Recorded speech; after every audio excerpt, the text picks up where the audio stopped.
व्याख्यामुद्रां करसरसिजैः पुस्तकं शङ्खचक्रे विप्रद्भिन्नस्फटिकरुचिरे पुण्डरीके निषण्णः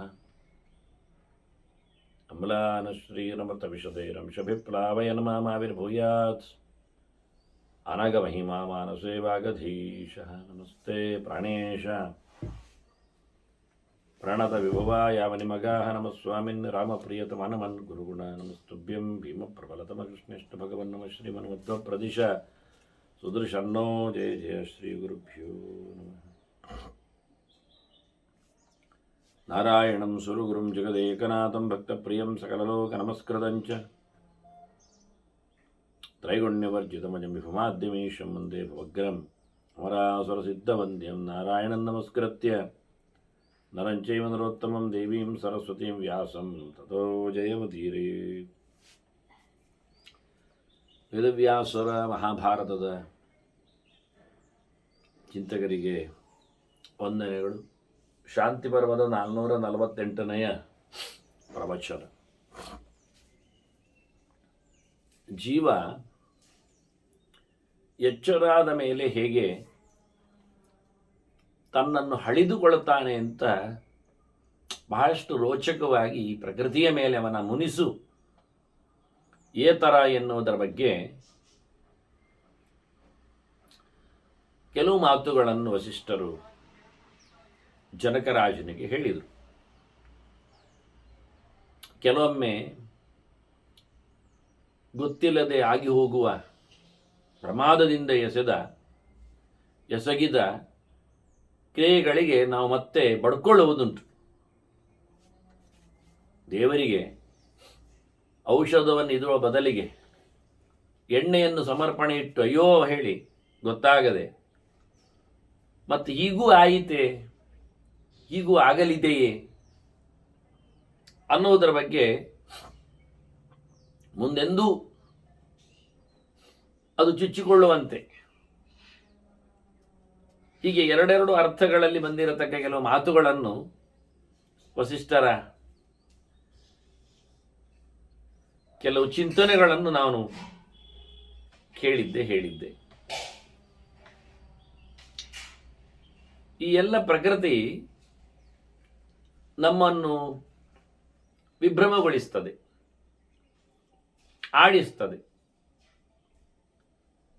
ಬಹಳಷ್ಟು ಗೋಳಾಡಿಸ್ತದೆ. ಕೆಲವೊಮ್ಮೆ ಇದರ ಬಗ್ಗೆ ಎಲ್ಲ ಬಹಳಷ್ಟು ಆತ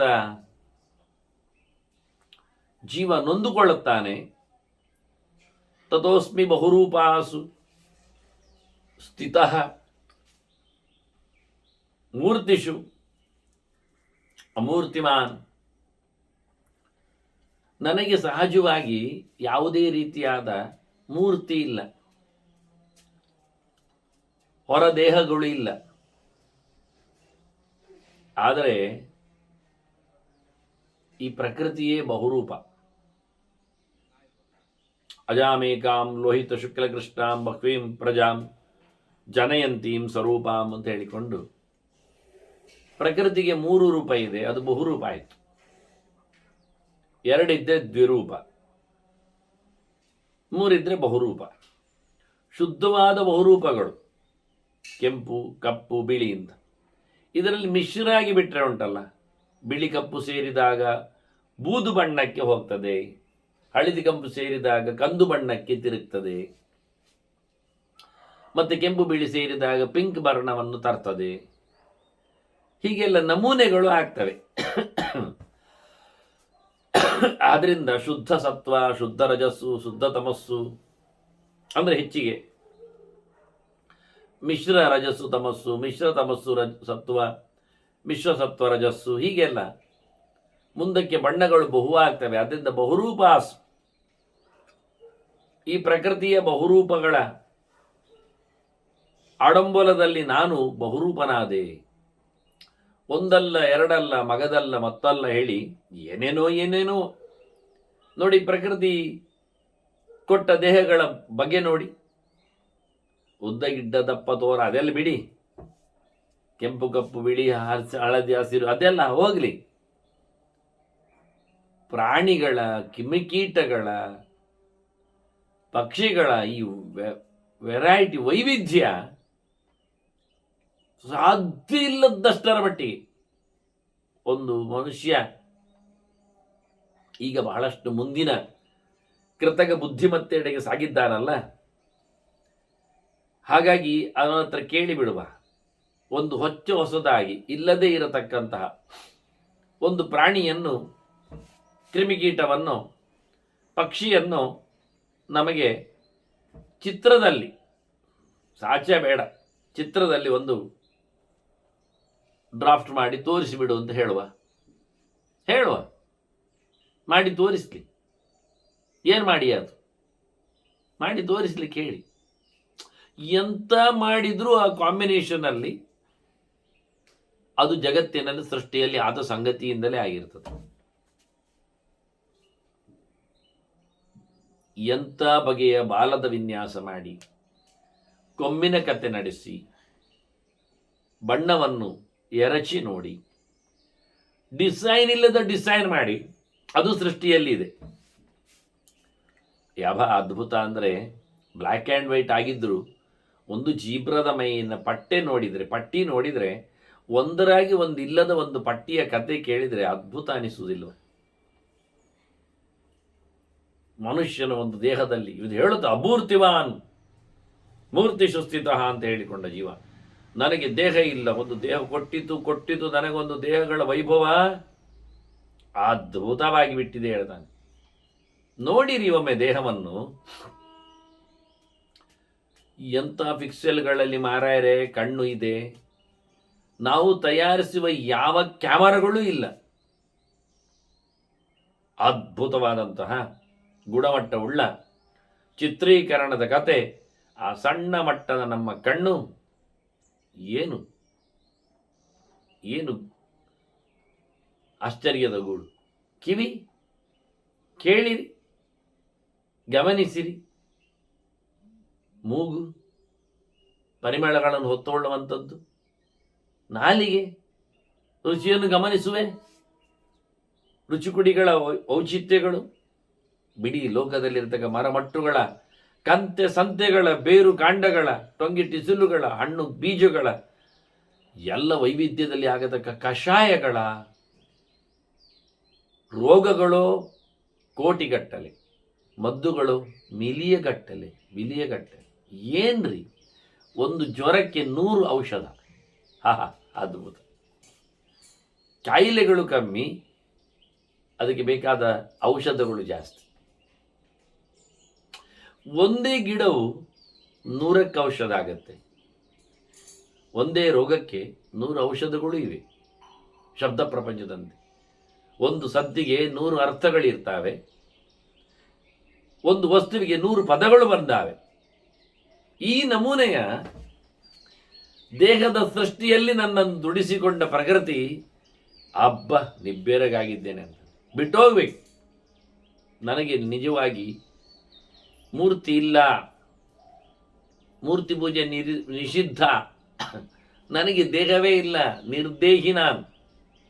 ಸೂಕ್ಷ್ಮವಾದ ಖಾಲಿಯಾದ ಜೀವ ಪಡೆಯಿತು ಏನು ಅದ್ಭುತವಾಗಿ ಪಡೀತಾ ಇದೆ. ಮರದ ಲೋಕಕ್ಕೆ ನಿಂತರೆ ಅಮರ, ಸಾಯುವುದೇ ಇಲ್ಲ ಮರ. ಮತ್ತೆ ಟೊಂಗೆ ಟಿಸಿಲುಗಳಿಂದ ಮತ್ತಷ್ಟು ಆಲದ ಮರ, ವಿಶಾಲದ ಗಾತ್ರ, ಸಾವಿರಾರು ವರ್ಷದವರೆಗೂ. ಮತ್ತು ಅದಕ್ಕೆ ಬೋರ್ಡ್ ಅಂಟಿಸಿ ಬಿಡುತ್ತಾರೆ, ಇದು ಇಷ್ಟನೇ ಇಸುವಿಯಲ್ಲಿ ಬಂದಿದೆ, ಇದಕ್ಕೆ 18-13 ಸಾವಿರ ವರ್ಷಗಳಾಗಿವೆ ಅಂತ ಹೇಳಿಕೊಂಡು ಅದನ್ನು ಎಕ್ಸಿಬಿಷನ್ ಮಾಡ್ತಾರೆ. ಏನು ಹೇಳು, ದೀರ್ಘ ಗಾತ್ರದ ಮೀನಾಗಿ ನೀರಿನೊಳಗೆ ಅಡಿಯಲ್ಲಿ ಸಮುದ್ರದಲ್ಲಿ ತಿಮಿಂಗಿಲ್ಲ ಅಂತ ಹೇಳಿಕೊಂಡು, ಏನ್ರಿ ಇದರ ವೈಭವಗಳು, ಏನು ಭಾರ. ಆ ದೇಹವನ್ನು ಹೊತ್ತುಕೊಂಡು ತಿನ್ನಬೇಕಲ್ಲ. ಜೀವ ಅಣು ತಿಮಿಂಗಿಲ ಗಾತ್ರದ ದೇಹವನ್ನು ಹೊತ್ತುಕೊಂಡು ಅದು ತಿರುಗ್ತದೆ. ಬಾಯಿ ತೆರೆದು ಸಾವಿರ ಗಟ್ಟಲೆ ಮೀನುಗಳನ್ನು ನುಂಗ್ತದೆ. ದಿನಕ್ಕೆ ಅಲ್ಲ, ಗಳಿಗೆಗೆ. ಇದನ್ನೆಲ್ಲ ಹೇಳಿಕೊಂಡ ತಥೋಸ್ಮಿ ಬಹುರೂಪ ಆಸ್ವ. ಅಯ್ಯೋ ದೇವರೇ, ನಾನು ಬಹಳ ರೂಪಗಳಲ್ಲಿ ಬಂದು ಬಿಟ್ನಲ್ಲ. ನನಗೆ ಭಾರಿ ವೇಷ ಹಾಕಿಬಿಟ್ರಲ್ಲ, ನನ್ನನ್ನು ಏನೋ ಎಲ್ಲ ಮಾಡಿಬಿಟ್ರಲ್ಲ, ಈ ಪ್ರಕೃತಿ ನನ್ನನ್ನು ಆಡಿಸಿದೆ. ಅಮೂರ್ತಶ್ಚಾಪಿ ಮೂರ್ತಾತ್ಮ ಮಮತ್ವೇನ ಪ್ರದರ್ಶಿತ. ನಾನು ನನ್ನದು ನನಗೆ ನನ್ನಲ್ಲಿ ಹೇಳಿಕೊಂಡು ನಾನು ಸೋತು ಸುಣ್ಣಾದೆ, ಹೊಡೆತ ತಿಂದು ಹೈರಾಣಾದೆ, ಸರಿಯಾಗಿಲ್ಲ ಅಂತ.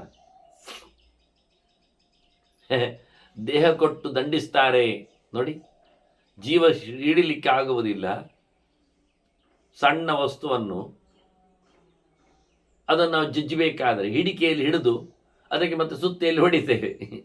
ಖಾಲಿ ಸುತ್ತೆಯಲ್ಲಿ ಹೊಡಿಲಿಕ್ಕೆ ಆಗುವುದಿಲ್ಲ ಹೇಳಿ ಸುತ್ತೆಗೊಂದು ಹಿಡಿ ಹಾಕಿರ್ತೇವೆ, ಅದು ಹಿಡಿಲಿಕ್ಕೆಲ್ಲ ಹಾಕಿರ್ತದೆ.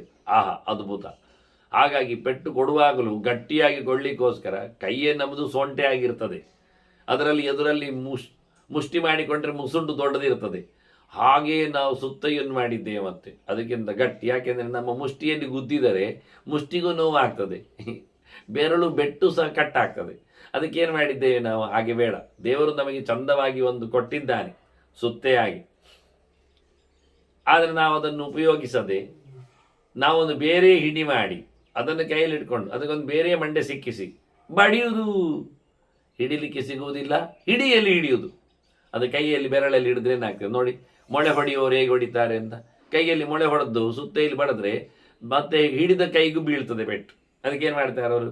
ಮೊಳೆಯನ್ನು ಚಂದ ಮಾಡಿ ನಾಜೂಕಿನಲ್ಲಿ ಹಿಡಿಯಲ್ಲಿ ಹಿಡಿತಾರೆ, ಇಕ್ಕುಳದಲ್ಲಿ ಹಿಡಿತಾರೆ, ಮತ್ತೆ ಪಟ ಪಟ ಹೊಡಿತಾರೆ. ಒಂದೊಮ್ಮೆ ಇಕ್ಕುಳ ಚಟ್ನಿ ಆದರೂ ತೊಂದರೆ ಇಲ್ಲ ಅವರಿಗೆ, ಹೊಡೆದು ಬಿದ್ದಾಗ ಕೈಯ ಬೆರಳಿಗೆ ಬೀಳಬಾರ್ದು. ಹಾಗೆ ನನಗೆ ಜೀವ ಸೂಕ್ಷ್ಮ ಅಣು ಹಿಡಿಲಿಕ್ಕೆ ಸಿಗುವುದಿಲ್ಲ ಹೇಳಿ ಅವರು ದೇಹವನ್ನು ಅದಕ್ಕೆ ಕೊಟ್ಟು ಚಂದ ಮಾಡಿ ವೇಷ ಹಾಕಿ ಮತ್ತೆ ಸಮ್ಮ ಎಲ್ಲ ಕಡೆಯಲ್ಲಿ ಗುದ್ದುದು, ಬಡಂ ಬಡಂ ಹೇಗೆ ಉಂಟು. ಹೌದು ಮಾರಾಯರೆ, ನೀವು ಹೇಳಿದ್ದು ಸಮ ಉಂಟು. ಗುದ್ದಿದ್ದು ದೇಹಕ್ಕಲ್ಲ, ನಿಮಗಲ್ಲ. ಜೀವ ಸಣ್ಣದಲ್ಲ, ಆ ದೇಹದಲ್ಲಿ ಎಲ್ಲಿಯೋ ಅಡಗಿ ಕೂತ್ಕೊಳ್ತದಲ್ಲಿ ಓಡ್ಬೋದಲ್ಲ. ಹೌದು ಮಾರಾಯರೆ, ಎಲ್ಲಿಗೆ ಅಂತ ಓಡುವುದು, ಎಷ್ಟೊಂದು ಓಡುವುದು, ಹೇಗೆ ಅಂತ ಓಡುವುದು. ಒಳಕೋತ ಅಣುವಿನ ಜೀವನಿಗೆ ಇಡೀ ದೇಹದ ಮೇಲಿನ ಯೋಚನೆ, ಮಮತೆ, ನನ್ನದು ಇದು. ಒಂದು ಕೂದಲು ಒಂದು ಬದಿಯಲ್ಲಿ ಒಂದು ಮಾರಾಯರೆ ಬಿಳಿ ಆದರೆ ಸಾಕು, ಅಯ್ಯಬಾ, ಅವ 12 ಮಿರರಲ್ಲಿ ಅದನ್ನು ನೋಡಿಕೊಂಡು ಅದಕ್ಕೆ 14 ಬ್ರಷ್ಗಳಲ್ಲಿ ಸೇವೆ ಮಾಡುತ್ತಾ 2 ವಾರ ಹಾಗೆ ಬಿಡೀರಿಂದೇಳಿ ಸ್ನಾನ ಮಾಡದೆ ಕೂತವ ಬೆಳ್ಚಪ್ಪ, ಪ್ರಯೋಜನ ಏನಾಗಲಿಲ್ಲ. ಮತ್ತೆ ಯಥಾ ಪ್ರಕಾರ ನಾಯಿ ಬಾಲ ಡೊಂಕು ಅಂತ 3 ದಿನ ಬಿಟ್ಟು ನೋಡ್ತಾನೆ, ಎಲ್ಲ ಬಿಳಿ ಕೂದಲು ಇನ್ನಗ್ತಾ ಉಂಟಲ್ಲ. ಅದು ಬೇರೆ ಮಾರಾಯರೆ. ಸರಿ, ಮತ್ತೆ ಪುನಃ ಶುರುವಾಯ್ತು ಅದಕ್ಕೆ ವೇಷ. ಒಳಗಿಂದ ಗ್ರಾಫ್ಟ್ ಮಾಡುವುದೇನು, ಕಸಿ ನಡೆಸುವುದೇನು, ಕೂದಲು ಎಂಥದ್ದು, ಕೂದಲು ಬಿತ್ತಾನೆ. ಎಂಥ ಕರ್ಮ ಮಾರಾಯರೆ. ಹಾಗಾಗಿ ಈ ಮಮತೆ, ಆ ದೇಹದ ಮೇಲಿನ ಬಿಗಿತನ ಇವನಿಗೆ ಮತ್ತೆ ಬೇಕಾದಷ್ಟು ಹೊಡೆತ ಬಿದ್ದರೂ ಸಹ ತಪ್ಪಿಸುವುದವ. ಅಲ್ಲಿ ಅಲ್ಲ, ಇಲ್ಲಿ ಅಲ್ಲ, ಹೀಗಲ್ಲ, ಹಾಗಲ್ಲ ಅಂತ. ಇದು ನ್ಯಾಯವ? ಇದು ಸರಿಯಾ? ಇಲ್ಲ. ಆಯ್ತು ಬದುಕಿನ ಕತೆ.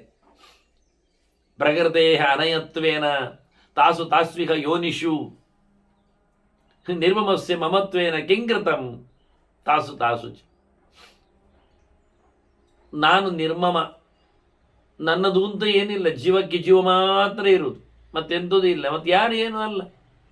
ಆಗಿರುವಾಗ ನನಗೆ ಎಲ್ಲವನ್ನು ಅಂಟಿಸಿ ತಾಗಿಸಿ, ಇದಕ್ಕೆ ಚೂರು ಸಹ ದಯೆ ಇಲ್ಲ ಪ್ರಕೃತಿಗೆ.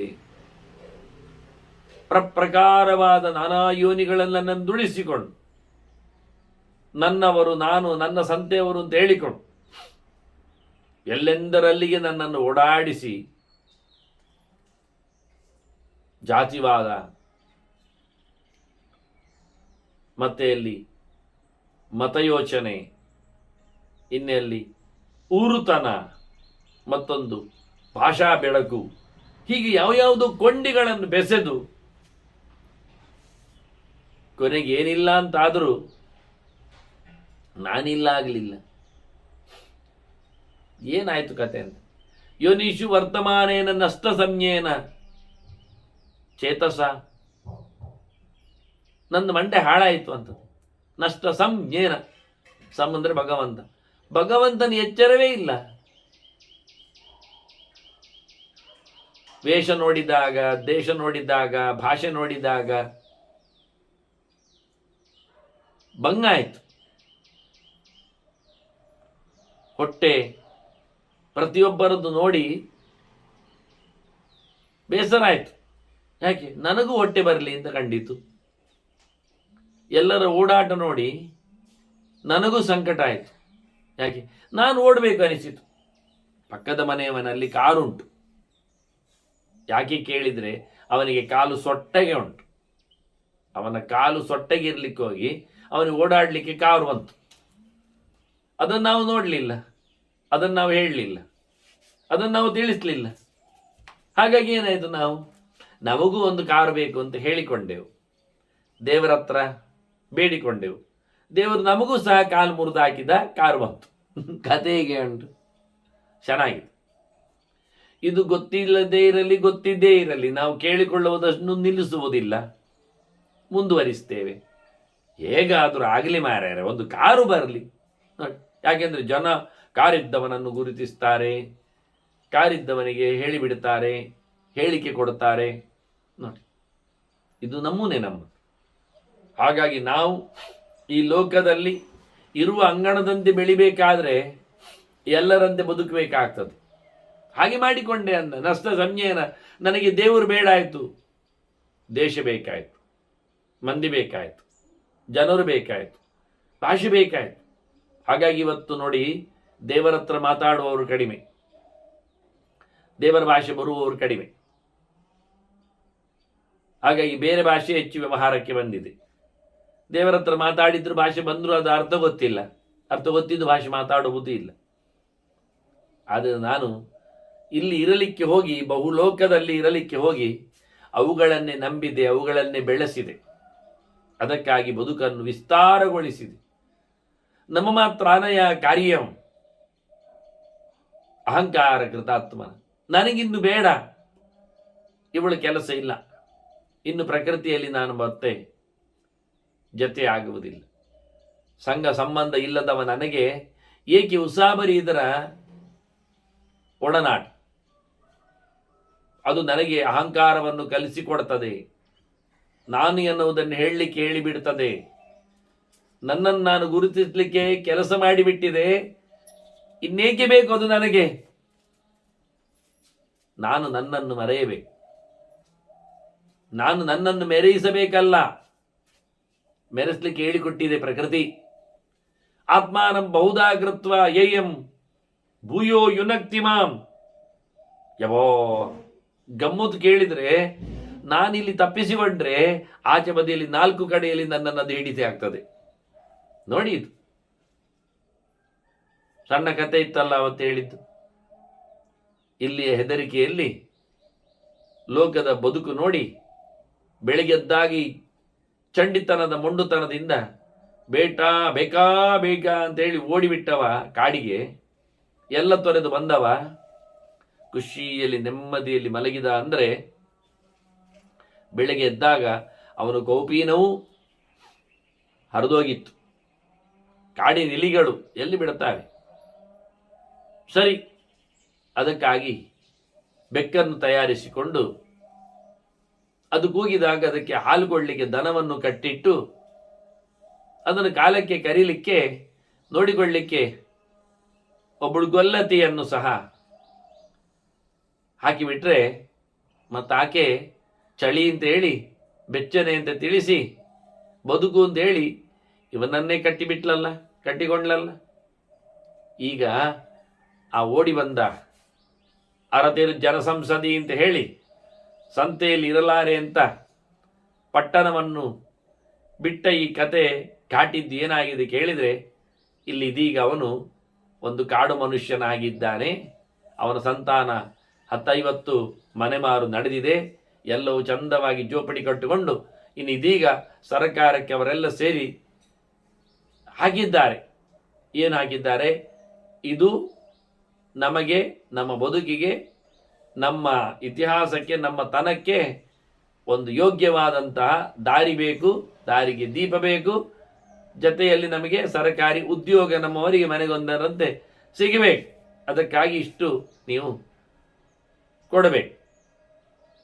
ಆಗ ನಮ್ಮ ಓಟು ನಿಮಗೆ. ಅದಕ್ಕೊಬ್ಬ ಶಾಸಕ ಬರ್ತಾನೆ, ಅವನಿಗೆ ಕಾಡು ಮನುಷ್ಯರನ್ನು, ಅಂದರೆ ಕಾಡು ಮನುಷ್ಯರಾಗಿ ಆಗಿಬಿಟ್ಟಿದ್ದಾರೆ ಇವರಿಗೆ, ಯಾಕೆ ಒಂದು 50 ವರ್ಷ ಸಂದಿದೆ ಈಗ ಅವನು ಬಂದದ್ರಿಂದ. ನಮ್ಮ ಮೂಲ ಪುರುಷನನ್ನು ಅವರು ಹೇಳಿದ್ದಾರೆ ಅಲ್ಲಿ, ಅವನಿಗಾಗಿ ಊದುಬತ್ತಿ ಹಚ್ಚುತ್ತಾ ಇರ್ತಾರವ. ಏನು ಮಾಡ್ತೀರಿ ಈಗ? ಇದನ್ನು ಹೇಳಿದವ, ಹೇ ಆತ್ಮಾನಂ ಬೌದ್ಧಾಕೃತ್ವ, ತನ್ನನ್ನು ಬಹಳ ರೀತಿಯಲ್ಲಿ ನನ್ನನ್ನು ಇಲ್ಲಿ ಬೇಡ ಅಂತ ನಾನು ಓಡಿ ಬಂದೆ, ನನಗಲ್ಲಿ ಕಾಡಿನಲ್ಲೇ ಪ್ರಕೃತಿ ತನಗೆ ಎಲ್ಲವನ್ನು ತೋರಿಸಿಬಿಟ್ಟಿತು. ಊರಿನಲ್ಲಿ ಹೆದರಿದ ಪ್ರಕೃತಿಗೆ ಕಾಡಿನಲ್ಲಿ ಅವ ಮಹಾಪೂಜೆ ಮಾಡಿದ, ಷೋಡಶೋಪಚಾರ ಕೊಟ್ಟ. ಇದೀಗ ಅವನು ದೊಡ್ಡ ಜನ ಆಗಿ ಬಿಟ್ಟಿದ್ದಾನೆ. ಈಗ ಪ್ರಕೃತಿಯೇ ಎದುರ್ತಾ ಉಂಟು, ಎಲ್ಲಬೋ ಆಗ್ಬೋದು ಅಂತ ಹೇಳಿಕೊಂಡ. ನನಗೆ ಹೆದರಿಕೆ ಆಗ್ತದೆ ಅಂದ. ನನ್ನನ್ನು ಮತ್ತೆ ಎಲ್ಲಿಯೋ ಕಡೆಯಲ್ಲಿ ಸಿಕ್ಕಿದ್ದು, ನಾನು ತಪ್ಪಿಸಿಕೊಂಡು ಓಡಿದೆ ಅಂದರೆ 4 ಹೆಜ್ಜೆ ಹಿಂದೆ ಹೋದ್ರೆ 8 ಮಾರು ದೂರದಲ್ಲಿ ನನಗೆ ಕೊಂಡಿ ಹಾಕಿರ್ತದೆ. ಇಲ್ಲಿ ಇಲ್ಲ ಹೇಳಿದ್ರೆ ಅಲ್ಲಿ 4 ಜನ ಇದ್ದಾರೆ ಹಿಡಿಲಿಕ್ಕೆ. ಹೋಗು, ಮುಂದೆ ಹೋಗು. ಗೆದ್ದಿಯಾ? ಪ್ರಕೃತಿ ಹೇಳ್ತದೆ. ಗೆದ್ದೆ ಅಂದಾಗ ನೀನು ಬಿದ್ದೆ ಅಂತ ಹೇಳಿ ದೊಡ್ಡ ಹೊಂಡದಲ್ಲಿ ನಮ್ಮನ್ನು ಹಾಕಿ ಅಣಕಿಸ್ತಿರ್ತದೆ. ಆಗುವುದಿಲ್ಲ, ಪದರಾಟ ಮಾಡಲಿಕ್ಕೆ ಆಗುವುದಿಲ್ಲ. ಅದು 24 ಮಾಡ್ತದೆ. ಇದಾನೀಮೇಷ ಬುದ್ಧೋಸ್ಮಿ ನಿರ್ಮಮಃ ನಿರಹಂಕೃತ. ಈಗ ನನಗೆ ಎಚ್ಚರ ಆಯಿತು. ಇನ್ನೊಮ್ಮೆ ಹೇಳು, ಈಗ ನನಗೆ ಎಚ್ಚರ ಆಯಿತು. ಮತ್ತೊಮ್ಮೆ ಹೇಳು, ಇದಾನೀಂ ಪ್ರತಿಬುದ್ಧೋ ಏಷಃ ಬುದ್ಧೋಸ್ಮಿ. ಹೇಳಿದ್ನಲ್ಲ, ಯಾರು ಹೇಳಿದ? ಈಗ ನನಗೆ ಎಚ್ಚರ ಆಯ್ತು ಹೇಳುವಾಗ ಮತ್ತಲ್ಲಿ ನನಗೆ ಉಂಟಲ್ಲ ಮಾರಾಯ, ಹೌದಲ್ಲ? ಈಗ ನಾನು ತಿಳಿವಂತ. ಏನು? ಈಗ ನಾನು ತಿಳಿವಂತ? ನಿನ್ ತಲೆ ನಾನು ಬಂತಲ್ಲಿ ಮತ್ತೆ, ಹೌದಲ್ಲ ಮಾರಾಯರೇ? ನಿರಾಕೃತ ನಿರ್ಮಮ. ಈಗ ನನಗೆ ನಾನು ಅಂತ ಇಲ್ಲ, ನನಗೀಗ ನನಗೆ ಅಂತ ಇಲ್ಲ. ನಾನೀಗ ನಿರಹಂಕಾರಿ, ನಾನೀಗ ನಿರ್ಮಮ. ಇನ್ನ ಕರ್ಮ ಹೇಳುವಾಗಲೇ ಮಮ ಉಂಟಲ್ಲ ಮಾರಾಯ. ನಾನು ಎನ್ನುವುದೇ ಬಿಡ್ಲಿಕ್ಕೆ ಬರುವುದಿಲ್ಲ ಮಾರಾಯ. ಈಗ ನನಗೆ ಎಚ್ಚರ ಆಯ್ತು. ಎಂತ ಎಚ್ಚರ ಆಯ್ತು? ಎಚ್ಚರ ಆಗುವುದಿಲ್ಲ.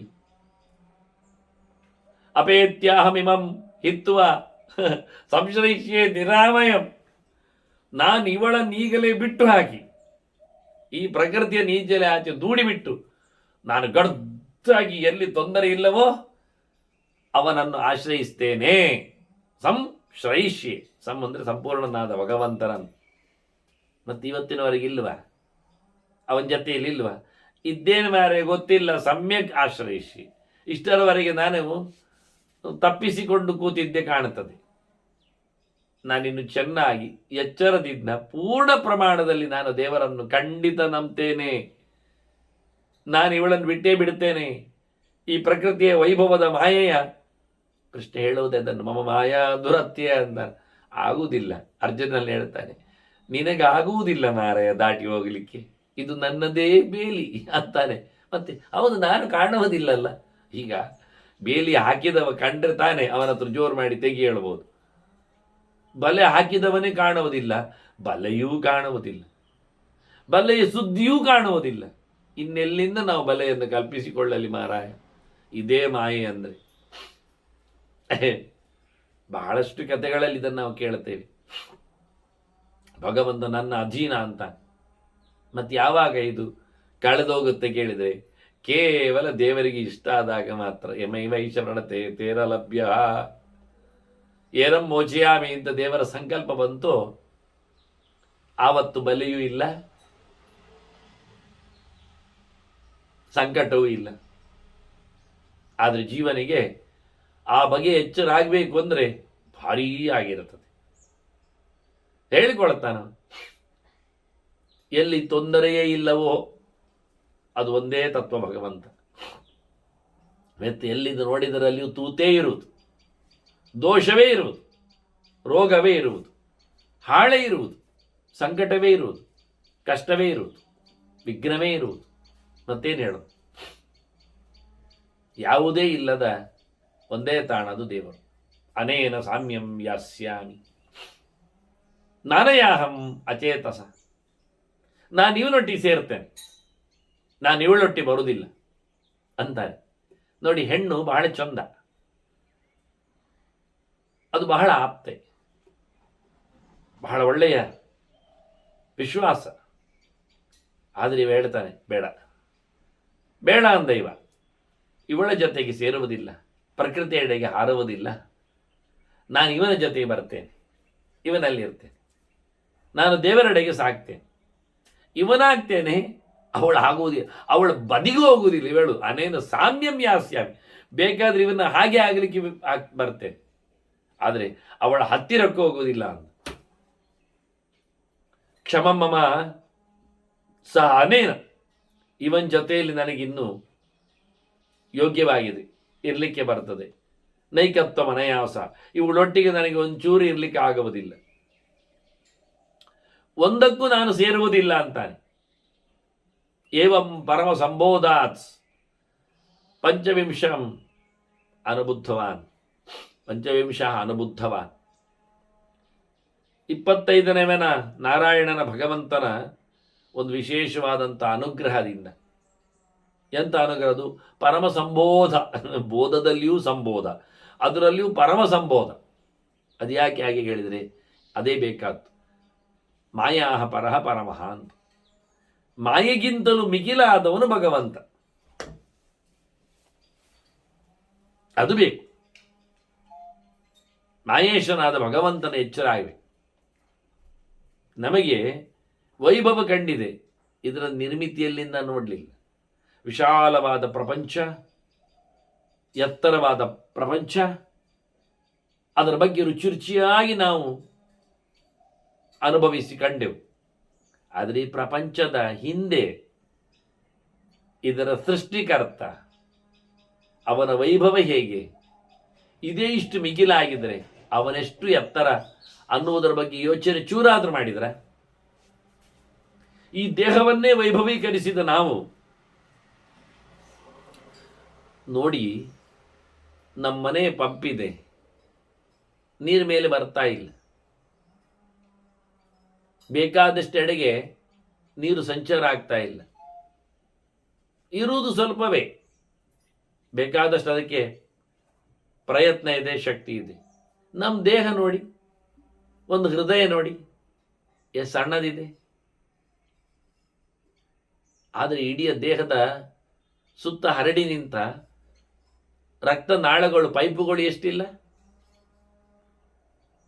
ಮನೆಗೆ ಬೇಕಾದ ಸರಬರಾಜಿನ ನೀರಿನ ಕತೆ ವಾರಕ್ಕೆ 2 ದಿನವೋ 3 ಸರಿಯೋ, ಒಂದು ಸರ್ತಿ ಪಂಪ್ ಆದರೆ ನೀರು ಹೋದರೆ ಹೋಯ್ತು, ಮತ್ತಿಲ್ಲ ಸೆಕ್ಷನ್ ಪೈಪುಗಳಿಗೆ. ನಮ್ಮ ದೇಹದಲ್ಲಿನ ನೆಕ್ಟರಿಗೆ ಹೋಗ್ತಾನೇ ಇರಬೇಕು, ಬರ್ತಾನೇ ಇರಬೇಕು, ಒಂದು ಸರ್ತಿ ಹೋಗುದು ಒಂದು ಸರ್ತಿ ಬರುವುದಲ್ಲ, ನಾನ್ ಸ್ಟಾಪ್. ಎಷ್ಟು ನಾಡಿಗಳು, ಎಷ್ಟು ನರತಂತುಗಳು, ಎಷ್ಟು ಪೈಪುಗಳು, ಎಷ್ಟು ವಿಕಾರಗಳು. ಯಾಕೆಂದರೆ ನೀರು ಬಿಡುವಾಗ ನೀವು ಪಂಪನ್ನು ನೇರಿಡ್ತೀರಿ, ಮತ್ತೆ ಅದನ್ನು ಸುತ್ತಿ ಒಂದು ಬದಿಗೆ ಹಾಕಿಬಿಡ್ತೀರಿ. ಮರುದಿನ ಬಿಡಿಸುವಾಗ ಸುತ್ತು ಸ್ವಲ್ಪ ಸಡಿಲಾದರೆ, ಹೆಚ್ಚು ಕಡಿಮೆ ಆದರೆ, ಪೈಪು ಟ್ವಿಸ್ಟ್ ಆದರೆ ನೀರು ಹೋಗುವುದಿಲ್ಲ, ಬ್ಲಾಕ್ ಅಲ್ಲವ? ಹೌದು. ಮತ್ತೆ ಶನಿ ಮಾಡಬೇಕು, ಕೂತೊಂದು 2 ಜನ ಹಿಡ್ಕೊಂಡು ಒಂದು 10-50 ಅಡಿ ಎತ್ತರದ ಉದ್ದದ ಪೈಪನ್ನು ಸರಿ ಮಾಡಿದರೆ ಮತ್ತೆ ಪುನಃ ನೀರು ಸರ ಆಗ ಹೋಗ್ತದೆ. ಇಲ್ಲಾದರೆ ಅಲ್ಲೇ ಹರಿದು ಹೋಗ್ತದೆ, ಹೊಟ್ಟೆಯಲ್ಲಿ ನೀರು ರಾಡ್ತದೆ. ಮತ್ತೆ ನಮ್ಮ ದೇಹದಲ್ಲಿ ನೋಡಿ ಪೈಪುಗಳು ಹೇಗುಂಟು, ಎಲ್ಲ ಸುರುಳಿ ಎಲ್ಲೆಂದರಲ್ಲಿ ಸೇರಿಕೊಂಡು ಹೋಗಿವೆ. ಅದರ ಮಧ್ಯೆಯಲ್ಲಿ ಗಮ್ಮತ್ತು ಕೇಳಿದರೆ ನಾವೆಲ್ಲ 10-12 ಆಚೆ ಮಂಡಿಗೆ, ಈಚೆ ಚಿರೋಟಿ, ಈಚೆ ಲಾಡು, ಈಚೆ ಪೆಣೋರಿ, ಈಚೆ ಉತ್ತಪ್ಪ, ಇದನ್ನೆಲ್ಲ ಸಿಕ್ಕಿಸ್ತೇವೆ. ಇದನ್ನೆಲ್ಲ ತಪ್ಪಿಸಬೇಕದು ಮತ್ತೆ ಒಳಗೆ ಹಾಕಿದ್ರಲ್ಲಿ. ಇಷ್ಟಾಗ್ಲಿಯೂ ಪೈಪ್ ಸರಿ ಉಂಟ ಕೇಳಿದರೆ ನಾವೊಂದು ಬುದ್ಧಿಕೊಳ್ಳೋದು ನೋಡಿದರೆ ಪೈಪೆಲ್ಲ ಸುರುಟಿ ಕಟ್ಟಿ ಹೊಟ್ಟೆ ಆಗಬೇಕೆ, ಮತ್ತೆ ಎಂಥದ್ದು ಕರ್ಮ. ಹೇಗೆ ಬಿದ್ದುಕೊಳ್ತೇವೆ, ಹೇಗೆ ಹೇಳ್ತೇವೆ ಗೊತ್ತಿಲ್ಲ. ಇಷ್ಟಾಗಿಯೂ ಪೈಪನ್ನು ಸರಿ ಮಾಡಿಕೊಂಡು ನೆತ್ತರನ್ನು ಕಳಿಸ್ತಾನೇ ಇರಬೇಕು, ಗಾಳಿಯನ್ನು ದುಡ್ತಾನೇ ಇರಬೇಕು, ಜಾಗವನ್ನು ಕೊಡ್ತಾನೆ ಇರಬೇಕು. ತಿನ್ನೋದು ಜಾಸ್ತಿ ಆಗಿ ಮತ್ತೆ ಅವನ ಅಲ್ಲೇ ಪಡಚಾಗುವುದಿಲ್ಲ. ರನ್ನಿಂಗ್ ನೋಡಿ 24 hours 7 days. ಯಾರದು ನಾವು ದೇವರಿಗೆ ಅದನ್ನೇ ಹೇಳುದು. ಈ ಪ್ರಕೃತಿಯ ವೈಭವವನ್ನು ನೋಡಿಕೊಂಡು ನಾನು ಮೆರವಣಿಗೆ ಮಾಡಿದೆ, ಉತ್ಸವ ನಡೆಸಿದೆ. ಆದರೆ ಒಮ್ಮೆಯೂ ಸಹ ನಾನು ಭಗವಂತನಿಗೆ, ಇದನ್ನು ಕೊಟ್ಟವನಿಗೆ, ನಿರಂತರವಾಗಿ ನನ್ನ ಒಳಗೆ ಚಾಲನೆ ಮಾಡಿಸುವವನಿಗೆ ಥ್ಯಾಂಕ್ಸ್ ಹೇಳಲಿಲ್ಲ, ಜಪ ಮಾಡಲಿ, ನಾರಾಯಣ ಅಂತ ಹೇಳಲಿಕ್ಕೆ ಹೋಗಲಿ. ಕ್ಷಣ ಕ್ಷಣದಲ್ಲಿ ಆಗುವ ಈ ಕೆಲಸ. ಖಾಲಿ ಒಂದರ ಬಗ್ಗೆ ನಾನು ಹೇಳಿದೆ, ಆಗ ಇಂದ್ರಿಯಗಳ ಬಗ್ಗೆ, ದೇಹದ ವೈಭವ ಹೇಳಿದ ಹಾಗೆ. ಮೈ ತುಂಬ ತೂತು ನೋಡಿ, ರೋಮಕೂಪ, ಎಲ್ಲಿಯಾದರೂ ಲೀಕೇಜ್ ಉಂಟಾ? ಎಲ್ಲಿಯಾದರೂ ಒಳಗಿನ ಮೂತ್ರವೋ ಮಲವೋ ಹೊರಗೆ ಇಣಿಕಿದ್ದುಂಟಾ? ಗಲೀಜು. ಬೆವರು ಬರುವ ಜಾಗದಲ್ಲಿ ನೆತ್ತರು ಬಂದರೆ ಏನ್ರಿ? ಯೋಚನೆ ಮಾಡಿ. ಬೆವರು ಬರ್ತದೆ ಹೌದಾದರೆ ನೆತ್ತರು ಬರಬಹುದು ಎನ್ನುವುದು ಸತ್ಯ. ಬಂದರೆ ಏನು? ಮಾತಾಡುವಾಗಿಲ್ಲ.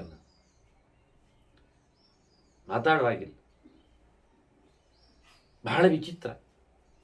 ಬಿಡಿ, ಕಾಲಿನ ಕತೆ ಕೇಳಿ, ಕಾಲಡಿಯ ಯೋಚನೆ ಮಾಡಿ. ಯಾವುದೇ ವಸ್ತುವು ನೆಲಕ್ಕೆ ತಾಗಿದಾಗ ಬಹಳ ಸಮಯ ಅಂದರೆ ನಮ್ಮ ಚಪ್ಪಲಿಯೇ ನೋಡಿಕೊಳ್ಳಿ, 24 ಗಂಟೆ ಉಪಯೋಗಿಸಿದಿಲ್ಲಲ್ಲ, ಇಲ್ಲ. ಹಾಗಿದ್ದರೂ ಒಂದು ಹೊಸ ಚಪ್ಪಲಿ ನೀವು ನಡ್ಕೊಂಡು ಹಾಕೊಂಡು ಹೋದರೆ ಎಷ್ಟು ವರ್ಷದೊಳಗೆ ಹಳತ್ತಾಗುತ್ತೆ, ಹರಿದೋಗುತ್ತೆ, ಸವೆದು ಬಿಡುತ್ತೆ. ಎಂತ ನೀವು ಗಟ್ಟಿ ಮುಟ್ಟಿನದೆಲ್ಲ ಮಾಡಿಕೊಳ್ಳಿ. ಚರ್ಮದ್ದೇ ಹಾಕ್ಕೊಳ್ಳಿ ಮಾರೆ, ಎಕ್ಕಡ ನನಗೇನು, ಚರ್ಮವೇ ತಾನೆ ನಮ್ಮ ಕಾಲಡಿಯಲ್ಲಿ ಇರ್ದಿತ್ತು, ಮತ್ತೆ ಲೆದರೇ, ಚರ್ಮವೇ. ಹರಿಯಿತಾ? ಮುರಿದೋಯ್ತಾ? ಕೇಳಿರಿ ನಮ್ಮ ಪಾದವನ್ನು ಕೊಟ್ಟ ಭಗವಂತನಲ್ಲಿ. ಯಾವಾಗ ನಾವು ಅವನಿಗೆ ಒಂದು ಪ್ರದಕ್ಷಿಣೆ ಬಂದು ಕೈ ಮುಗಿದು ಕಾಲು ಹಿಡಿದು ಕೇಳಿಕೊಂಡೆವು, ಅಯ್ಯೋ ದೇವರೇ, ಇಷ್ಟು ಸಮಯ ನಾನು ಕೊಟ್ಟ ಈ ಕಾಲದಲ್ಲಿ ನಾನು ನಡೆದ ನಿಂತ ಅಂತ. ಇದು ಪ್ರಕೃತಿಯ ಮೇಲೆ ನಮಗಿರತಕ್ಕ ವ್ಯಾಮೋಹ. ಅಂದರೆ ದೇಹವನ್ನು ದುಡಿಸಿಕೊಂಡೆವು, ವೈಭವೀಕರಿಸಿದೆವು, ಜೊತೆಯಲ್ಲಿ ಅದ್ದೂರಿಯಾದ ಪಯಣ ಬದುಕು ಬೆಳೆಸಿದೆವು. ಒಮ್ಮೆಯೂ ಇದನ್ನು ಕೊಟ್ಟ ಸಾಧನೆಗಾಗಿ ಅಂತ ಹೇಳಿ ದೇವರ ಬಗ್ಗೆ ಪ್ರಾಮಾಣಿಕವಾಗಿ ನೆನಪಿಸಿಕೊಂಡಿಲ್ಲ. ಇದನ್ನು ವಸಿಷ್ಠರು ಹೇಳ್ತಾ ಇದ್ದಾರೆ. ಜೀವ ಪಕ್ವಗೊಂಡ ಅದನ್ನೇ ಬುದ್ಧ ಅಂದವ, ನನಗೆ ಗೊತ್ತಾಯಿತು ಅಂದ. ಹಾಗೆ ಎಚ್ಚರಾದ ಜೀವ ಈ ಪ್ರಕೃತಿಯ ಮಾಯೆಯನ್ನು ಬಹಳಷ್ಟು ಧಿಕ್ಕರಿಸ್ತಾನೆ. ಆಗ ಅವನಿಗೆ ಪರಮ ಸಂಬಂಧ ಆಗ್ತದೆ. ಈಗ ಗೊತ್ತಾಯ್ತಲ್ಲ ಪರಮ ಸಂಬಂಧ ಅಂದ್ರೆ ಏನು ಅಂತ. ಬಿಡಲಾರದ ನಂಟು ಬೆಳೀತದೆ, ರಮಾಯಾಹ ಪರಹ ಅಂತ. ರಮೆಗಿಂತಲೂ ಮಿಗಿಲಾದ ತತ್ವ ಭಗವಂತ. ದುಡ್ಡಿನ ಈ ದುಮ್ಮಾನ ದೊಡ್ಡಸ್ತಿಕೆ ಎಂಥದ್ದು ಅಲ್ಲ, ಅರ್ಥ ಆಗತ್ತೆ ಅವನಿಗೆ. ರಮೆ ಭಾರಿ ರಮಿಸುವವಳು, ಅಬಾ ಅದ್ಭುತ. ತೊಟ್ಟಿಲಲ್ಲಿ ಹಾಕಿ ತೂಗಿದ ಹಾಗೆ ಯಾವತ್ತೂ ನಡೆದು ತೆಕ್ಕೆಯಲ್ಲಿ ಮಲಗಬೇಕು ಅಂತ ಅನಿಸುತ್ತೆ.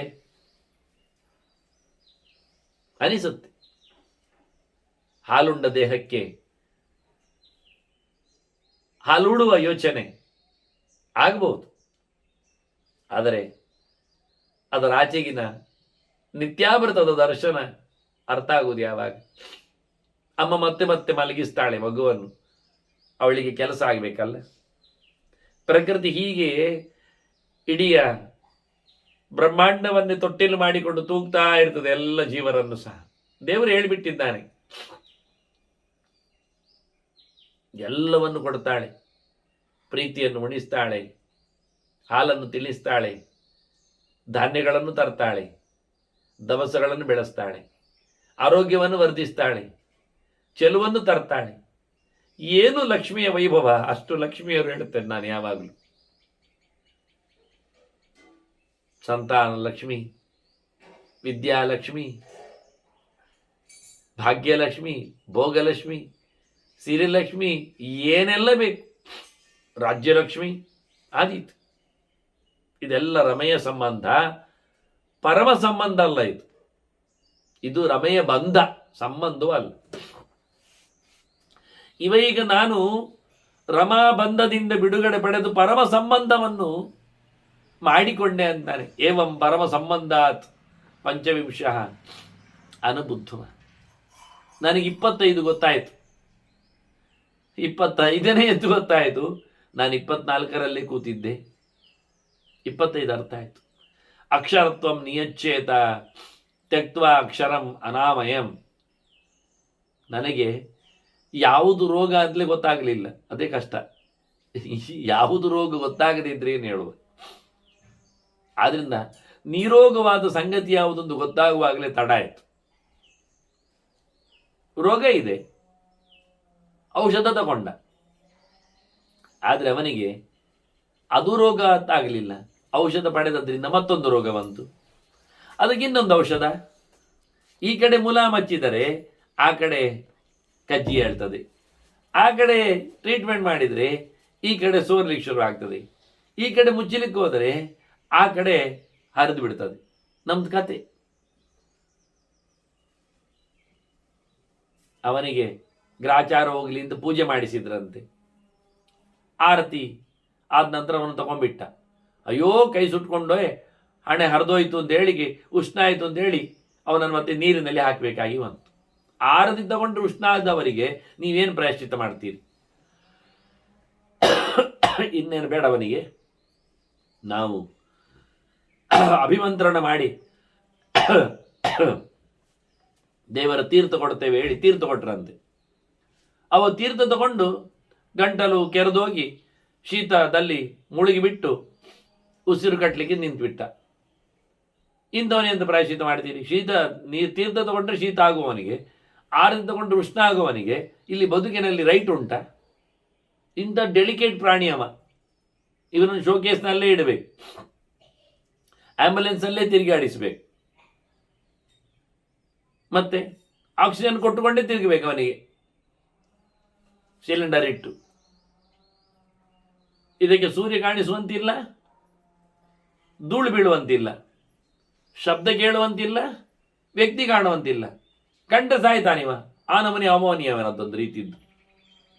ಈ ರೀತಿ ಕೆಲವರಿಗೆ ಜನ ಕಂಡ್ರೆ ಕೆಲವರು ಬೀಳ್ತಾರಂತೆ ಬೆಚ್ಚಿ, ನೀರು ಕಂಡ್ರೆ ಕೆಲವರು ಹಾರತಾರಂತೆ, ಬೆಂಕಿ ಕಂಡ್ರೆ ಕೆಲವರಿಗೆ ಭಯ ಅಂತೆ, ಸದ್ದು ಕೇಳಿದರೆ ಕೆಲವರಿಗೆ ಶ್ವಾಸ ನಿಲ್ತದಂತೆ. ಈ ನಮೂನೆ ಬದುಕುವವರನ್ನು ಪ್ರಪಂಚದಲ್ಲಿ ನಾವು ಯಾವ ರೀತಿಯಲ್ಲಿ ಪ್ರಕೃತಿಯಿಂದ ಅವರನ್ನು ಆಡಿಸುವೆ ಹೇಳಿಬಿಟ್ಟ. ಇವೆಲ್ಲ ರೋಗಗ್ರಸ್ತವಾದ ಪ್ರಕೃತಿ. ಇದಕ್ಕಿಂತ ಅಕ್ಷರತ್ವ ಬೇಕು ನನಗೆ, ಚೂರು ಹಾಳಾಗದ ಅವ್ಯಕ್ತಂ ವ್ಯಕ್ತ ಧರ್ಮಾಣಂ ಸಗುಣಂ ನಿರ್ಗುಣಂ ತತ ನಿರ್ಗುಣಂ ಪರಮಂ ದೃಷ್ಟ್ವಾ ತಾದೃಕ್ ಭವತಿ. ಮೈಥಿಲ ಜನಕನನ್ನು ಕರೆದು ಹೇಳ್ತಾನೆ ವಸಿಷ್ಠ,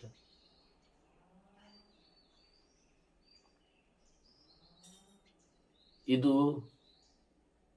ಸಗುಣವಾದದ್ದು, ಬಹುಬಗೆಯ ರೂಪವನ್ನು ಹೊತ್ತದ್ದು. ಭಗವಂತ ನಿರ್ಗುಣನಾದವ, ಇದು ನಿರ್ಗುಣವೇ, ಇನ್ನೊಬ್ಬರನ್ನು ಮಾತ್ರ ಸಗುಣೀಕರಿಸ್ತದೆ. ಆದರೆ ಪರಮ ನಿರ್ಗುಣ ಇದ್ದಾನಲ್ಲ ಭಗವಂತ, ಅವನೆಡೆಗೆ ಹೋಗಬೇಕು. ಇದು ಅವ್ಯಕ್ತವೇ, ಆದರೆ ವ್ಯಕ್ತ ಧರ್ಮ ಇದರಲ್ಲಿದೆ. ವ್ಯಕ್ತ ಧರ್ಮವೂ ಇಲ್ಲದ ಅವ್ಯಕ್ತ ಬೇಕಲ್ಲ, ಅದು ದೇವರೆಡೆಗೆ. ಹಾಗೆ ಸಾಗಬೇಕು ಅಂತ ತಿಳ್ಕೊಳ್ಳುತ್ತಾನೆ. ಹೀಗೆ ಬಹಳ ಯೋಚನೆ ಮಾಡ್ತಾ, ಯದೇವ ಶಾಸ್ತ್ರಂ ಸಾಂಖ್ಯೋಕ್ತಂ ಯೋಗದರ್ಶನಮೇವ ತತ್.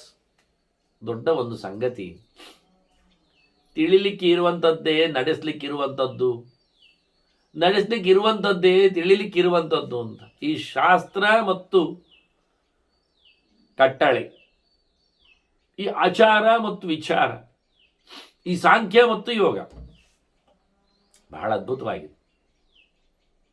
ಸಂಖ್ಯಾ ಸಂಬಂಧಪಟ್ಟದ್ದು ಸಾಂಖ್ಯ, ಸಂಖ್ಯ ಸಂ ಅಂದರೆ ಪೂರ್ಣನಾದ ಭಗವಂತನ, ಕ್ಯ ಅಂದರೆ ಖ್ಯಾತಿ, ಜ್ಞಾನ, ಸರಿಯಾದ ಸಮ್ಯಕ್ ಖ್ಯಾತಿ, ಚೆನ್ನಾದ ತಿಳುವಳಿಕೆ.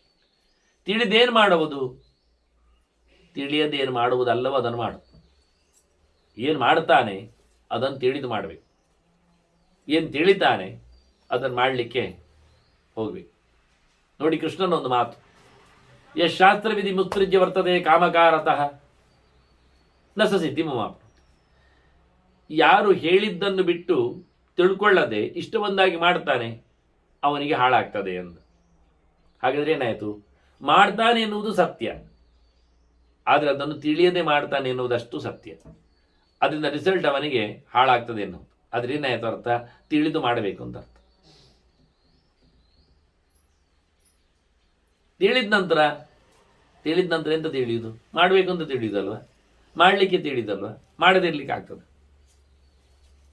ಆದ್ರಿಂದ ಸಾಂಖ್ಯ ಮತ್ತು ಯೋಗ ಇದರ ಬಗ್ಗೆ ಮತ್ತೆ ಹೇಳಲಿಕ್ಕೆ ಶುರು ಮಾಡಿದರು. ಅದನ್ನು ಕೇಳ್ತಾ ಬಂದಿದ್ದ, ಅದನ್ನು ಹೇಳಬೇಕು ಅಂತ.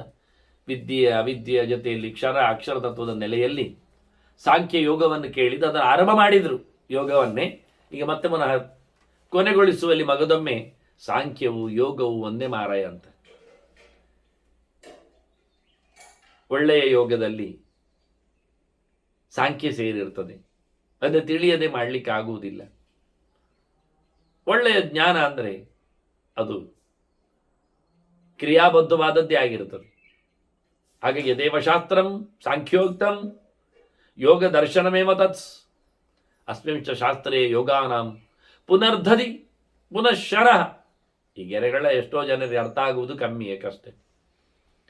ಈ ಶಾಸ್ತ್ರದಲ್ಲಿ ಯೋಗಗಳ ಮೊಸರು ಕಡೆದದ್ದು ಇದೆ, ಕಾಯಿಸಿದ್ದು ಕೆನೆ ಬಂದಿದೆ. ಎರಡು ಪ್ರಕಾರ ಉಂಟು ನೋಡಿ. ಕೆನೆ ಇರದೆ ಕಡಿಲಿಕ್ಕಾಗುವುದಿಲ್ಲ, ಕಡೆಯದೆ ಬೆಣ್ಣೆ ಸಿಗುವುದಿಲ್ಲ, ಕಾಯಿಸದೆ ತುಪ್ಪವಾಗುವುದಿಲ್ಲ. ಒಂದಕ್ಕೊಂದು ಹಂತ, 3 ಹಂತ ಇದೆ. ಹಾಲು ಕಾಯಿಸಿ ಕೆನೆಗಟ್ಟಬೇಕು, ಕೆನೆ ಹೆಪ್ಪುತ್ತಾಗಿ ಮೊಸರೊಡೆಯಬೇಕು, ಮೊಸರು ಬೆಣ್ಣೆ ತೆಗೆದದ್ದು ಕಡೆದದ್ದು ಕಾಯಿಸಿದಾಗ ತುಪ್ಪ ಆಗಿ ಬರ್ತದೆ. ಇಷ್ಟ ಆಗಲಿಕ್ಕೆ 3 ಹಂತದಲ್ಲಿ ಇದೆ. ಇದನ್ನು ತೋರಿಸಿಕೊಟ್ಟದ್ದವರು ಶಾಸ್ತ್ರಗಳಲ್ಲಿನ ಯೋಗ ಎನ್ನುವುದು ಅದು ಕಡೆದು ಕೊಟ್ಟ ಮೊಸರು ಗುಡ್ಡೆ, ಕಾಯಿಸಿಬಿಟ್ಟ ಕೆನೆಯ ಕಥೆ. ಮತ್ತದನ್ನು ಮುಂದೊಮ್ಮೆ ಕಾಯಿಸಿದ್ರೆ ಎಳೆದು ತಂದ ತುಪ್ಪದ ಗನಿ ಆಗಿರುತ್ತದೆ ಅಂತ. ಹೀಗೆ ಈ ಚಿಂತನೆಯಲ್ಲಿ ಅಸ್ಮಿಂಚ ಶಾಸ್ತ್ರೇ ಯೋಗಾನಾಂ ಪುನರ್ಧದಿ ಪುನಃಶರಃ. ಆದ್ರಿಂದ ಇದನ್ನು ಪರಂತತ್ವನ್ನ ಪಶ್ಯತಿ ನರಾಧಿಪ ಅಂತಾನೆ. ಭಗವಂತನಡೆಗೆ ಆತ ಪರಿಪೂರ್ಣವಾದ ಎಚ್ಚರ ಮಾಡಿಕೊಳ್ಳದೇ ಇದ್ದಾಗ ಇದನ್ನು ಪಡಿಲಿಕ್ಕೆ ಆಗುವುದಿಲ್ಲ. ಬುದ್ಧ, ಪ್ರಬುದ್ಧ, ಬುದ್ಧಿಮಾನ ಇದರೆಲ್ಲದರ ಬಗ್ಗೆ ಹೇಳುವಾಗ ಬುದ್ಧ ಅಂದರೆ ಜೀವ, ಅಪ್ರಬುದ್ಧವಾದದ್ದು ಯಾವುದು? ಜಡ, ಅದು ಗೊತ್ತಿಲ್ಲ. ಬುದ್ಧಿಮಾನಂಚ ತತ್ವತಃ ಚೆನ್ನಾಗಿ ತಿಳಿಬೇಕಾದ್ದು ಎನ್ನುವುದು ತಿಳುವಳಿಕೆಯಲ್ಲುಂಟು. ಮತ್ತೊಂದು ಬುದ್ಧಿಮಾನಂಚ ತಪ್ಪಾಗಿ ತಿಳಿಯುವುದು ಒಂದುಂಟು. ಬುದ್ಧಂಚ ಪರಿಪೂರ್ಣವಾಗಿ ತಿಳಿದ ಭಗವಂತನು ಒಬ್ಬ ಇದ್ದ. ಇದೆಲ್ಲ ಯೋಗದಲ್ಲಿ ಕಾಣಬತ್ತಂತಹ ಸಂಗತಿಗಳು. ಅಪ್ರಬುದ್ಧಂ ಅಥ ಅವ್ಯಕ್ತಂ, ಜಡ ಪ್ರಪಂಚದ ಗತೆ ಹಾಗೆ ಅಲ್ವಾ? ಇಮಂ ಗುಣವಿಧಿಂ ಶೃಣು, ಇದು ಗುಣಾತ್ಮಕವಾಗಿ ಉಂಟು ತ್ರಿಗುಣಗಳಲ್ಲಿ. ಗುಣಾನ್ ಧಾರಯತೆ ಶೇಷ, ಮತ್ತೆ ಸೃಜತಿ, ಆಕ್ಷಿಪತೆ ತತ, ಮತ್ತೆ ವಿಕರೋತಿ. ಈ ಪ್ರಕೃತಿ ಗುಣವನ್ನು ಹೊತ್ತಿದ್ದು ಅದನ್ನು ಬೆಳೆಸ್ತದೆ, ಹರಡಿಸ್ತದೆ, ವಿಕಾರದಲ್ಲಿ ತರ್ತದೆ. ಕೊನೆ ಆತ್ಮಾನಂ ಬಹುಧಾಕೃತ್ವ ತಾನ್ಯೇವ ಪ್ರವಿಚಕ್ಷತೆ. ಬೇಕಾದಾಗೆ ಜೀವನನ್ನು ಕ್ರೀಡಾರ್ಥಂ ಆಡಿಸ್ತದೆ, ಓಡಿಸ್ತದೆ. ಈ ರೀತಿಯಾಗಿ ವಿಚಿತ್ರವಾದಂಥ ಪ್ರಕಾರಗಳಲ್ಲಿ ಜೀವನ ಸಮುದಾಯಗಳು. ಅವ್ಯಕ್ತ ಬೋಧನಾಚ್ಚೈವ ಬುದ್ಧಿಮಾನಂ ವದಂತ್ಯಪಿ. ಚೆನ್ನಾಗಿ ಅವ್ಯಕ್ತವನ್ನು ತಿಳ್ಕೊಂಡ್ರೆ ತಿಳಿದವ ಅಂತ ಹೇಳ್ತಾರೆ. ನಮಗೆ ಜಡ ಅರ್ಥ ಆಯಿತು, ಚೆನ್ನಾಗಿ ತಿಳ್ಕೊಂಡ್ರೆ ಮಾತ್ರ ಚೆನ್ನಾಗಿ ತಿಳಿದವ ಹೇಳ್ತಾರೆ. ತಿಳ್ಕೊಂಡವ ತಿಳಿದವ ಅಂತ ಹೇಳುವುದಿಲ್ಲ. ತಪ್ಪು ತಿಳುವಳಿಕೆಯು ತಿಳುವಳಿಕೆ ಅಲ್ವಾ? ತಿಳಿಯಾದ ಸಂಗತಿ ಅಲ್ಲ ಅದು. ಆದರೆ ಜ್ಞಾನ ಎನ್ನುವುದು 3 ಪ್ರಕಾರ: ಶುದ್ಧ ಜ್ಞಾನ, ಅಶುದ್ಧ ಜ್ಞಾನ, ಸಂಶಯಿತ ಜ್ಞಾನ. ಅಶುದ್ಧ ಎನ್ನುವುದು ವಿಪರೀತವೇ. ಅಶುದ್ಧದಲ್ಲಿ 2 ಪ್ರಕಾರ: ಸಂಶಯವೂ ಅಶುದ್ಧವೇ, ವಿಪರೀತವೂ ಅಶುದ್ಧವೇ, ಶುದ್ಧಕ್ಕಿಂತ ಭಿನ್ನವಾದದ್ದು ಅಂತ. ಹಾಗಾಗಿ ಚೆನ್ನಾಗಿ ತಿಳಿಲಿಕ್ಕಿದೆ. ತಿಳಿಯುವಲ್ಲಿ ತಪ್ಪು ತಿಳಿದವನನ್ನು ಪ್ರಕೃತಿ ಆವರಿಸಿರ್ತದೆ. ಕದಾಚಿತ್ವೇವ, ಎಲ್ಲಿಯೋ ಒಂದು ಸಮಯ ಕೆಲವೊಮ್ಮೆ ತಿಳಿಲಿಕ್ಕೆ ಬರ್ತದೆ. ಆದರೆ ಏನಾಗ್ತದೆ, ಅದು ಸಹ ಅಪ್ರತಿಬುದ್ಧಮ್ಮೆ. ಭಗವಂತನನ್ನು ಪೂರ್ತಿ ತಿಳಿಲಿಕ್ಕಾಗುವುದಿಲ್ಲ ಹೇಗೋ ಹಾಗೆ ಪ್ರಕೃತಿಯನ್ನು ಪೂರ ತಿಳ್ಕೊಳ್ಳಿಕ್ಕಾಗುವುದಿಲ್ಲ. ಕೆಲವೊಮ್ಮೆ ಚೂರು ತಿಳಿದಾಗ ಆಗಿರ್ತದೆ ಅಷ್ಟೇ ಹೊರತು ಪೂರ ತಿಳಿಯುವುದು ಎನ್ನುವುದಿಲ್ಲವೇ ಇಲ್ಲ. ನತ್ವೇ ಬುದ್ಧತೆ ಅವ್ಯಕ್ತಂ ಸಗುಣಂ ವಾತ ನಿರ್ಗುಣಂ. ಅದು ಹಾಗೋ ಹೀಗೋ ಕೆಲವೊಮ್ಮೆ ಗುಣವತಿಯಾಗಿ ಕಾಣ್ತದೆ, ಗುಣ ಇಲ್ಲದಾಗೆ ತಿಳಿಯುತ್ತದೆ. ಬುದ್ಧತೆ ಯದಿ ವಾ ಅವ್ಯಕ್ತಂ, ಒಂದೊಮ್ಮೆ ತಿಳಿಯಲ್ಪಟ್ಟರೂ ಸಹ ಏತಸ್ಮೈ ಪಂಚವಿಂಶಕ, ಪರಮಾತ್ಮನ ಅನುಗ್ರಹದಿಂದಲೇ ಪ್ರಕೃತಿಯ ದರ್ಶನ. ನೋಡಿ, ಪ್ರಕೃತಿಯನ್ನೇ ನಾನು ಕಂಡೆ ಹೇಳುವುದು ತಪ್ಪೆ, ಆಗುವುದಿಲ್ಲ.